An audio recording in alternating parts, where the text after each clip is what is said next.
Bismillahirrahmanirrahim. Assalamualaikum warahmatullahi wabarakatuh.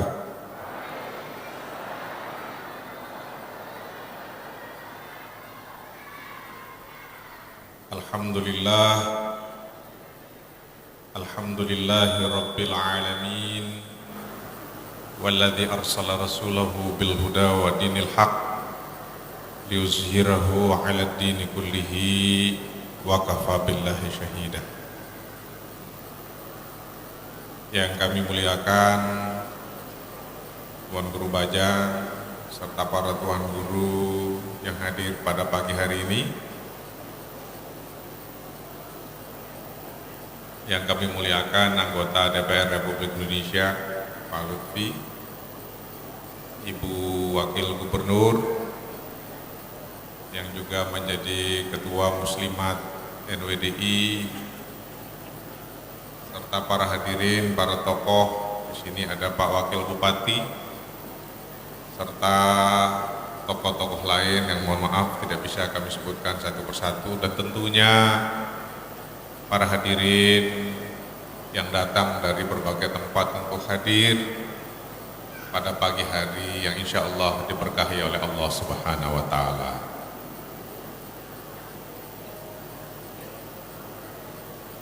Saya kebetulan diamanahkan oleh Tuan Guru Bajang menjadi Ketua Dewan Pakar NWDI. Ketua Dewan Pakar itu karena dianggap bisa berpikir, bertindak yang agak berbeda.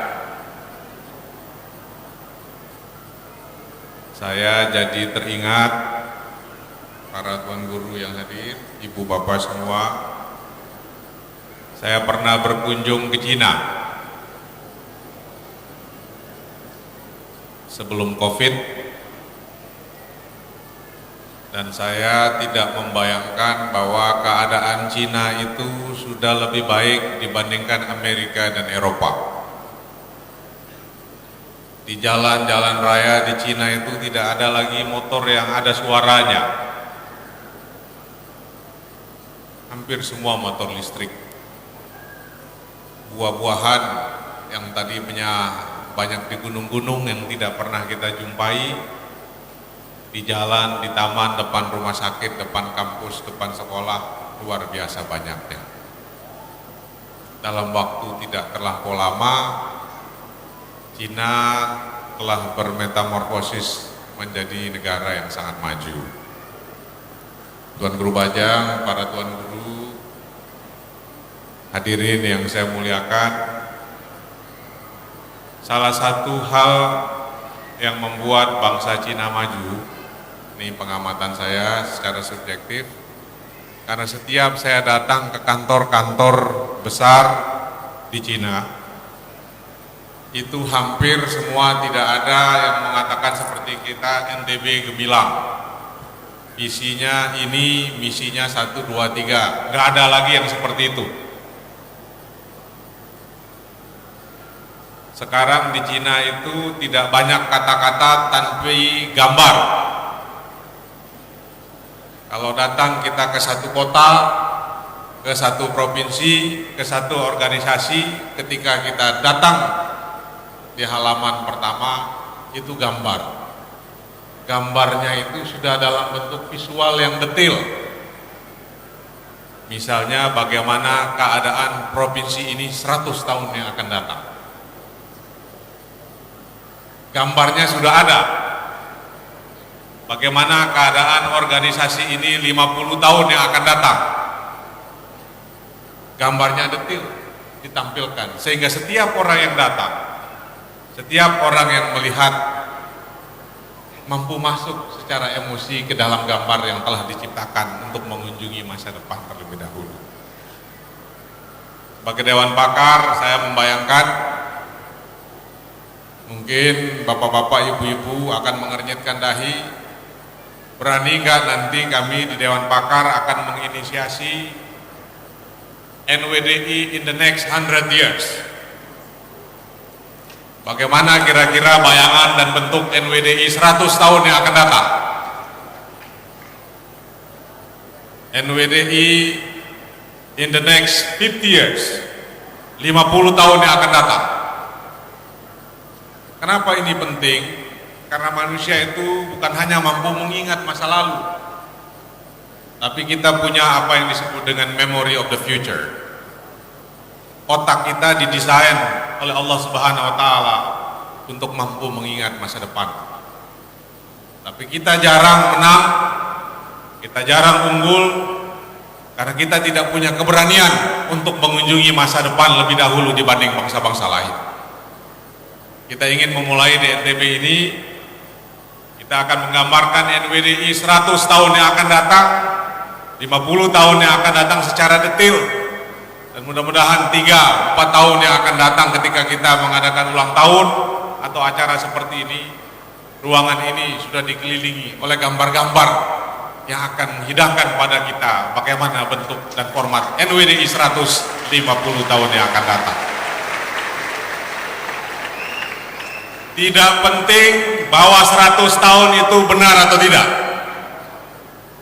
Tidak penting bahwa 50 tahun yang akan datang itu bakal seperti itu persis.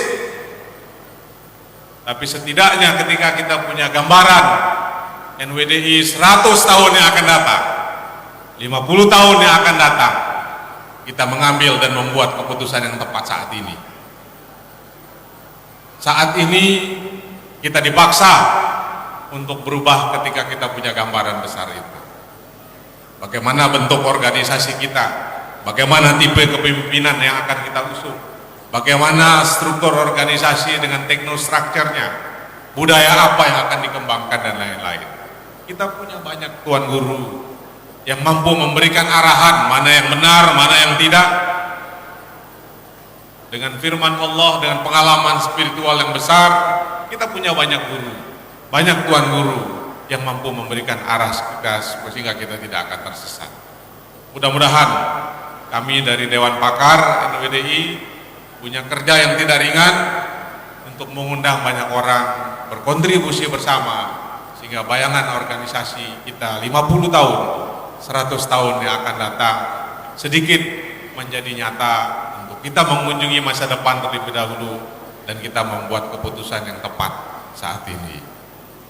Yang kedua, Bapak-bapak, Ibu-ibu, saya dapat tugas khusus dari Tuan Guru Bajang untuk memikirkan perbaikan ekonomi pondok-pondok kita.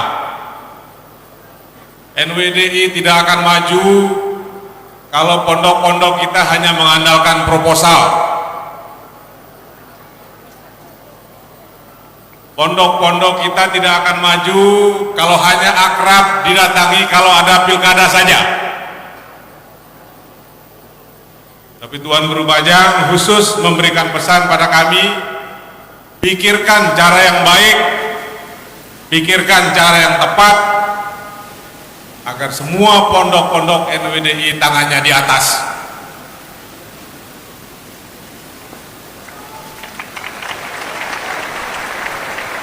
Kami akan berkomunikasi dengan Majelis Ekonomi. Mudah-mudahan Dewan Pakar dan Majelis Ekonomi bisa duduk bersama mungkin memikirkan sehingga pondok-pondok kita mampu sejahtera, akhlaknya mulia, adabnya tinggi, sehingga cita-cita guru besar kita menjadikan NTB Gemilang menjadi satu hal yang nyata bisa kita wujudkan. Atas nama Pemda Provinsi, saya dan Bu Agung mengucapkan mohon maaf lahir dan batin pada Bapak dan Ibu semua. Kami mohon doa, mudah-mudahan kami mampu menunaikan tugas dengan baik dan Allah hadirkan kebaikan, keberkahan buat provinsi yang kita cintai ini. Demikian, billahi taufiq wal hidayah. Assalamualaikum warahmatullahi wabarakatuh.